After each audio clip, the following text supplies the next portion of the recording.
എല്ലാവർക്കും ബയോസ്റ്റിന്റെ പുതിയ ക്ലാസ്സിലേക്ക് സ്വാഗതം. +2 ബയോളജിയിലെ ബയോടെക്നോളജി പ്രിൻസിപ്പിൾസ് ആൻഡ് പ്രോസസ് എന്ന ചാപ്റ്ററാണ് ഇന്ന് റിവിഷൻ ചെയ്യുന്നത്. ഇതിലെ ആദ്യ ഭാഗമാണ് how to construct a RDN. ഈ ഭാഗം അധികം പരീക്ഷയ്ക്ക് ചോദിച്ചിട്ടൊന്നുമില്ല, അതുകൊണ്ട് തന്നെ ഈ ഭാഗം നന്നായിട്ട് വായിച്ചിട്ട് വേണം ഇനി എക്സാമിന് പോകാൻ. RDN എങ്ങനെ നിർമ്മിക്കുന്നു? പോകാം ക്ലാസ്സിലേക്ക്. First RDN construction. ആദ്യമായിട്ട് ആരാണ് RDN നിർമ്മിച്ചത്? അതിനു മുമ്പ് എന്താണ് RDN? Recombinant DNA, recombination of 2 DNA. രണ്ട് DNA തമ്മിൽ ചേർക്കുന്ന രീതിയാണ് റീകോംബിനന്റ് DNA. അതുകൊണ്ടാണ് ബയോടെക്നോളജിയെ റീകോംബിനന്റ് DNA ടെക്നോളജി എന്ന പേര് വന്നത്. ആദ്യമായിട്ട് ഇത് ആരാണ് ചെയ്തത്, എങ്ങനെയാണ് ചെയ്തത്, എന്തിനു വേണ്ടിയിട്ടാണ് ചെയ്തത്? The construction of the first recombinant DNA emerged from the possibility of linking a gene encoding antibiotic resistance with a native plasmid of Salmonella typhimurium. സാൽമണല്ല ടൈഫിമുറിയം എന്ന ബാക്ടീരിയയിൽ പ്ലാസ്മിഡ് ഉണ്ട്. അവരുടെ എക്സ്ട്രാ ജനറ്റിക് മെറ്റീരിയൽ ആണ് പ്ലാസ്മിഡ് എന്നുള്ളത്. ആ ബാക്ടീരിയയുടെ ചില പ്രത്യേക ക്യാരക്ടേഴ്സിന് കാരണമായ ജീൻ അടങ്ങിയിരിക്കുന്ന പ്ലാസ്മിഡ് ആണ് അവർക്കുള്ളത്. ഈ പ്ലാസ്മിഡിലേക്ക് ആന്റിബയോട്ടിക് റെസിസ്റ്റന്റ് ജീൻ ചേർക്കണമായിരുന്നു. അതായത് നോർമലി സാൽമണല്ല ടൈഫിമുറിയം എന്ന ബാക്ടീരിയയ്ക്ക് ആന്റിബയോട്ടിക് റെസിസ്റ്റന്റ് കപ്പാസിറ്റി ഇല്ല. അപ്പൊ ആ ഒരു കപ്പാസിറ്റി ഉള്ള ജീനിനെ കൂടി ഇവരുടെ പ്ലാസ്മിഡിലേക്ക് ചേർത്ത് കൊടുക്കണമായിരുന്നു. അങ്ങനെയാണ് ആദ്യമായിട്ട് RDN നിർമ്മിച്ചെടുക്കുന്നത്. അപ്പൊ ആദ്യമായിട്ട് RDN നിർമ്മിക്കുന്നത് സാൽമണല്ല ടൈഫിമുറിയം എന്ന ബാക്ടീരിയത്തിന്റെ പ്ലാസ്മിഡിലേക്ക് ആന്റിബയോട്ടിക് റെസിസ്റ്റന്റ് ജീനിനെ ചേർത്തുകൊണ്ടായിരുന്നു, അതിനെ ലിങ്ക് ചെയ്തുകൊണ്ടായിരുന്നു ആദ്യമായിട്ട് RDN നിർമ്മിച്ച് എടുക്കുന്നത്. ആരാണ് ആദ്യമായിട്ട് RDN നിർമ്മിച്ചത്? Stanley Cohen and Herbert Boer. ഈ പേര് ഒന്ന് അറിഞ്ഞിരിക്കുക, ഇതുവരെ അങ്ങനെ പരീക്ഷയ്ക്ക് ചോദിച്ചിട്ടൊന്നുമില്ല. 1972 സ്റ്റാൻലി കോഹനും ഹെർബർട്ട് ബോയറും നേരത്തെ പറഞ്ഞ സാൽമണല്ല ടൈഫിമുറിയത്തിന്റെ നേറ്റീവ് പ്ലാസ്മിഡിലേക്ക് ഒരു ആന്റിബയോട്ടിക് റെസിസ്റ്റന്റ് ജീനിനെ ലിങ്ക് ചെയ്തു. ഇങ്ങനെയാണ് ആദ്യമായിട്ട് RDN നിർമ്മിച്ചെടുക്കുന്നത്. നമുക്ക് ആ ചിത്രം ഒന്ന് നോക്കാം. ഒരു ഫോറിൻ ജീൻ, പുറത്തു നിൽക്കുന്ന ജീൻ അല്ലെങ്കിൽ ഏലിയൻ ജീൻ എന്ന് പറയാം, അതാണ് ഇവിടുത്തെ ആന്റിബയോട്ടിക് റെസിസ്റ്റന്റ് ജീൻ.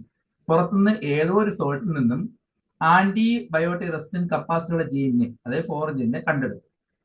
അതിനെ ബാക്ടീരിയത്തിന്റെ സാൽമണല്ല ടൈഫിമുറിയം എന്ന ബാക്ടീരിയത്തിന്റെ നേറ്റീവ് പ്ലാസ്മിഡ്, സ്വാഭാവിക പ്ലാസ്മിഡിലേക്ക് ലിങ്ക് ചെയ്യാൻ പോവുകയാണ്. അങ്ങനെ ലിങ്ക് ചെയ്യണമെങ്കിൽ ആ നേറ്റീവ് പ്ലാസ്മിഡിന്റെ ഒരു ഭാഗം കട്ട് ചെയ്ത് കളയാം. ആ ഭാഗത്തേക്ക് മാത്രമേ ഈ പുറത്തുനിന്ന് വന്ന ജീനിനെ ചേർക്കാൻ പറ്റൂ. അങ്ങനെ കട്ട് ചെയ്യാൻ വേണ്ടി ഉപയോഗിച്ച എൻസൈമുകളെ റെസ്ട്രിക്ഷൻ എൻസൈമുകൾ എന്നാണ് അറിയപ്പെടുന്നത്. മോളിക്കുലാർ സിസേഴ്സ് എന്നറിയപ്പെടുന്ന റെസ്ട്രിക്ഷൻ എൻസൈം. ഇപ്പൊ എന്താണ് റെസ്ട്രിക്ഷൻ എൻസൈം? DNA നമ്മൾ ഉദ്ദേശിക്കുന്ന ഭാഗത്ത് കട്ട് ചെയ്യാൻ വേണ്ടി ഉപയോഗിക്കുന്ന എൻസൈമുകളെയാണ് റെസ്ട്രിക്ഷൻ എൻസൈം അഥവാ മോളിക്കുലാർ സിസേഴ്സ് എന്ന് പറയുന്നത്. ബാക്ടീരിയയുടെ ബോഡിയിൽ തന്നെ ഈ എൻസൈംസ് പ്രസന്റ് ആണ്. അങ്ങനെ ചില ബാക്ടീരിയയുടെ ബോഡിയിൽ നിന്ന് എടുത്തിരിക്കുന്ന റെസ്ട്രിക്ഷൻ എൻസൈമുകളുടെ സഹായത്താൽ പ്ലാസ്മിഡിലും ഫോറിൻ ജീനും കട്ട് ചെയ്തെടുത്തു. അതേ പ്ലാസ്മിഡിന്റെ ഒരു ഭാഗവും ഫോറിൻ ജീനിന്റെ വേണ്ട ഭാഗവും കട്ട് ചെയ്തെടുത്തു. ഇങ്ങനെ കട്ട് ചെയ്ത ജീനുകൾ നമുക്കിനി ചേർക്കണം. അങ്ങനെ ചേർക്കണമെങ്കിൽ, ഒട്ടിച്ച് ചേർക്കണമെങ്കിൽ അവിടെയും ഒരു എൻസൈം വേണം. ആ എൻസൈമിന്റെ പേരാണ് DNA ലിഗേസ്. ഇപ്പൊ ലിഗേസ് എന്ന് പറയുന്നത് DNA തമ്മിൽ ജോയിൻ ചെയ്യാൻ, പേസ്റ്റ് ചെയ്യാൻ വേണ്ടി സഹായിക്കുന്ന എൻസൈമുകളെ ലിഗേസുകൾ എന്ന് പറയും. DNA കട്ട് ചെയ്യുന്ന എൻസൈം റെസ്ട്രിക്ഷൻ എൻസൈം, പേസ്റ്റ് ചെയ്യുന്ന, ജോയിൻ ചെയ്യുന്ന എൻസൈമുകളെ ലിഗേസസ് എന്നാണ് പറയുന്നത്. ഈ രണ്ട് പോയിന്റ് ഓർത്തിരിക്കുക. കട്ട് ചെയ്യുന്ന എൻസൈം റെസ്ട്രിക്ഷൻ എൻസൈം, പേസ്റ്റ് ചെയ്യുന്ന അല്ലെങ്കിൽ DNA ഫ്രാഗ്മെന്റ്സിനെ ജോയിൻ ചെയ്യുന്ന എൻസൈമിനെ ലിഗേസസ് എന്നാണ് അറിയപ്പെടുന്നത്. ഇങ്ങനെ ജോയിൻ ചെയ്ത് കിട്ടുന്ന ആ രണ്ട് ഫ്രാഗ്മെന്റ്സ് ഓഫ് DNA ചേർത്ത് വിളിക്കുന്ന പേരാണ് RDNA ഓർ റീകോംബിനന്റ് DNA എന്ന് പറയുന്നത്. അതുകൊണ്ടാണ് ഈ ടെക്നോളജിയെ RDNA ടെക്നോളജി അഥവാ റീകോംബിനന്റ് DNA ടെക്നോളജി എന്ന് പറയുന്നത്. അപ്പോൾ പുറത്തുനിന്ന് കൊണ്ടുവന്ന ഫോറിൻ ജീനിനെയും പ്ലാസ്മിഡിന്റെ ജീനും തമ്മിൽ ഒരു ലിഗേസ് ഉപയോഗിച്ച് ഒട്ടിച്ച് ചേർത്തു. ഇങ്ങനെ കിട്ടിയ DNA റീകോംബിനന്റ് DNA എന്ന് പറയും. ആ ചിത്രം കണ്ടല്ലോ. ഫോറിൻ ജീനിനെയും അതുപോലെ പ്ലാസ്മിഡിനെ തമ്മിൽ ചേർത്തു. ആദ്യത്തെ റീകോംബിനന്റ് DNA മോളിക്യൂൾ ഉണ്ടായി. ഇതിനുശേഷം ഈ പ്ലാസ്മിഡിനെ വീണ്ടും ബാക്ടീരിയയുടെ ബോഡിയിലേക്ക് ഇൻസേർട്ട് ചെയ്ത് കൊടുക്കുക. എന്തിനാണ് ബാക്ടീരിയയുടെ ബോഡിയിലേക്ക് കൊടുക്കുന്നത്? കാരണം ഈ പ്ലാസ്മിഡിനെ സ്വന്തമായിട്ട് റെപ്ലിക്കേറ്റ് ചെയ്യാനുള്ള കപ്പാസിറ്റി കൂടി ഉള്ളതാണ്. പ്ലാസ്മിഡിനെ ഉപയോഗിക്കാൻ കാര്യം തന്നെ അതുകൊണ്ടതാണ്. സ്വന്തമായിട്ട് റെപ്ലിക്കേഷൻ ചെയ്യാൻ കപ്പാസിറ്റി ഉള്ളവരാണ്, സെൽഫ് റെപ്ലിക്കേഷൻ കപ്പാസിറ്റി ഉള്ളവരാണ് ആര്? പ്ലാസ്മിഡ് എന്ന് പറയുന്നത്. അപ്പൊ ഈ പ്ലാസ്മിഡിന്റെ പ്രത്യേകത സ്വന്തമായിട്ട് റെപ്ലിക്കേറ്റിംഗ് കപ്പാസിറ്റി ഉള്ളവരാണ്, സെൽഫ് റെപ്ലിക്കേറ്റിംഗ് കപ്പാസിറ്റി ഉള്ളവരാണ് പ്ലാസ്മിഡ് എന്ന് പറയുന്നത്. അപ്പൊ ആ പ്ലാസ്മിഡിനെ തിരികെ ബാക്ടീരിയ ബോഡി കൊടുക്കാം. പക്ഷേ സാൽമണല്ല ടൈഫിമിന് ചിലപ്പോൾ അത് സ്വീകരിക്കില്ല. എന്തുകൊണ്ട്? ഇപ്പോൾ ആ പ്ലാസ്മിഡിൽ ഇരിക്കുന്നത് സാൽമണലിന്റെ ജീൻ അല്ല, പുറത്തുനിന്നുള്ള foreign ജീനാണ്.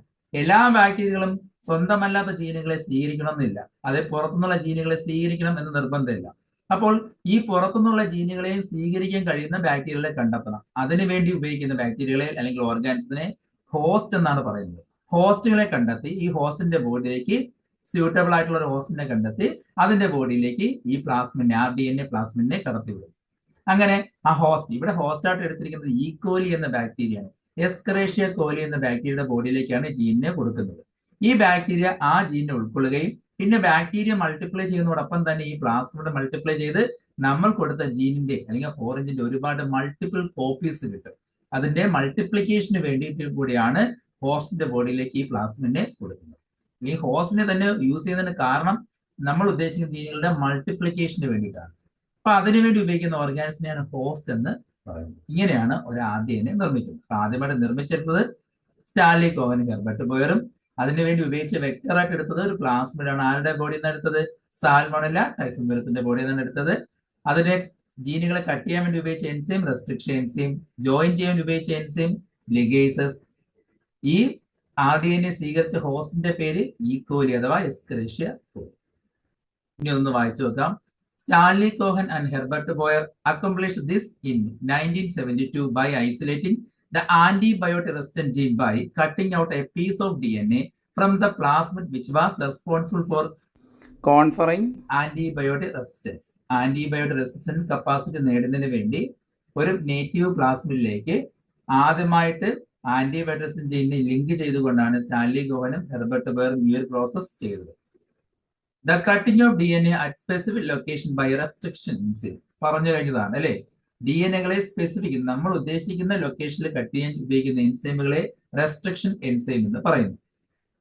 Plasmid DNA act as the vectors to transfer the piece of DNA attached to it. ഇവിടെ DNA-കളെ അറ്റാച്ച് ചെയ്യാൻ വേണ്ടി ഉപയോഗിച്ച ആ ഒരു വെക്ടർ ഉപയോഗിച്ചത് പ്ലാസ്മിഡ് DNA ആണ്. ബാക്ടീരിയത്തിന്റെ പ്ലാസ്മിഡിനെയാണ് ഉപയോഗിച്ചിരിക്കുന്നത്. The linking of antibiotic resistant gene with the plasmid vector became possible with the enzyme DNA ligase, which act as on cut DNA molecule and join their ends. ഇവിടെ നമ്മൾ cut ചെയ്തെടുത്ത ആ DNA-കളുടെ എൻഡുകളെ തമ്മിൽ join ചെയ്യാൻ വേണ്ടി ഉപയോഗിച്ചത് DNA ligase എന്ന മറ്റൊരു എൻസൈമാണ്. This makes a new combination of circular autonomously replicating DNA created in vitro and is known as recombinant DNA. ഇങ്ങനെ രണ്ട് ജീനുകൾ തമ്മിൽ ചേർന്നുണ്ടായ സ്വന്തമായിട്ട് റെപ്ലിക്കേറ്റിംഗ് കപ്പാസിറ്റി ഉള്ള ആ DNA-കളെ റീകോംബിനന്റ് DNA എന്ന് പറയുന്നു. When this DNA is transferred into the Escherichia coli, a bacterium closely related to Salmonella, it could replicate using the new host DNA polymerase enzyme and make multiple copies. അതായത് ഇവിടെ സാൽമണലിനെ പോലെ തന്നെ സാമ്യമുള്ള മറ്റൊരു bacteria ഈക്കോലിയുടെ ബോഡിയിലേക്കാണ് ഈ foreign ജീനിനെ കൊടുക്കുന്നത്. അപ്പൊ ഈക്കോലിയുടെ ബോഡിയിൽ മൾട്ടിപ്ലിക്കേഷന് സഹായിക്കുന്ന എൻസൈം ഉണ്ട്. അതിന്റെ പേരാണ് പോളിമറൈസ് എൻസൈം. ഇപ്പൊ കട്ട് ചെയ്യുന്ന എൻസൈം റെസ്ട്രിക്ഷൻ എൻസൈം, പൊട്ടിക്കുന്ന എൻസൈം ലിഗേസസ്. മൾട്ടിപ്ലിക്കേഷൻ നടക്കണമെങ്കിൽ ഒരു എൻസൈം വേണം, അതിന്റെ പോളിമറൈസ് എൻസൈം എന്ന് പറയും. അത് ഈക്കോലിയുടെ ബോഡിയിൽ ഉള്ളത് കൊണ്ട് ഈക്കോലിയുടെ ബോഡിയിലേക്ക് ഈ ജീനെ ട്രാൻസ്ഫർ ചെയ്തെടുക്കുമ്പോൾ അവിടെ കിടന്ന് മൾട്ടിപ്ലൈ ചെയ്ത് ഒരുപാട് കോപ്പീസ് കിട്ടും. ഇങ്ങനെ ആ മൾട്ടിപ്ലിക്കേഷന് വേണ്ടി ഉപയോഗിക്കുന്ന ആ ജീവജാലങ്ങളെ വിളിക്കുന്ന പേരാണ് ഹോസ്റ്റ് ഓർഗാനിസം എന്ന് പറയും. അപ്പോൾ ഇവിടെ അറിഞ്ഞിരിക്കുന്ന ഒരു പ്രധാന കാര്യമാണ് RDNA ടെക്നോളജിയിലെ ബേസിക് സ്റ്റെപ്സ്. ഇത് ഒരു തവണ മാത്രമേ പരീക്ഷയ്ക്ക് ചോദിച്ചിട്ടുള്ളൂ, പക്ഷെ ചോദിക്കാൻ ചാൻസ് ഉള്ള നല്ലൊരു ഭാഗമാണ്. കാരണം തുടക്കത്തിൽ കിടക്കുന്നതുകൊണ്ട് ഇത് ആരും വായിക്കത്തുമില്ല, ചിലപ്പോൾ വായിച്ചാലും ശ്രദ്ധിക്കത്തില്ല. കാരണം ഇതൊന്നും പരീക്ഷയ്ക്ക് ചോദിക്കില്ല. ഇടയ്ക്ക് അങ്ങോട്ട് ഇഷ്ടംപോലെ പോർഷൻസ് പഠിക്കാനുള്ളത് കൊണ്ട് എല്ലാവരും ജെൽ അൾട്രാഫോസും PCR ഒക്കെ പഠിക്കുന്ന തിരക്കിലായിരിക്കും വെക്ടർ. അപ്പൊ ഇങ്ങനെയുള്ള ഭാഗം ചിലപ്പോൾ നമ്മൾ സ്കിപ്പ് ചെയ്യും. അതുകൊണ്ട് അറിഞ്ഞിരിക്കുക, ഇതും പരീക്ഷയ്ക്ക് ചോദിച്ചിട്ടുണ്ട് ഒരു തവണ, ഇനിയും ചോദിക്കാൻ ചാൻസ് ഉണ്ട്. പഠിക്കാതെ ആരും തന്നെ പരീക്ഷയ്ക്ക് പോകരുത്. What are the 3 basic steps in genetically modified and organism? ഒന്നാമത്തത് identification of DNA with desirable gene. Desirable gene അതായത് നമ്മൾ ഉദ്ദേശിക്കുന്ന ക്വാളിറ്റിയുള്ള ജീനുള്ള DNA-കളെ കണ്ടെത്തുക. Introduction of the identified DNA into the host. എന്നിട്ട് നമ്മൾ കണ്ടെത്തിയ ആ DNA-കളെ ഹോസ്റ്റിലേക്ക് ഇൻട്രൊഡ്യൂസ് ചെയ്യുക, ട്രാൻസ്ഫർ ചെയ്യുക.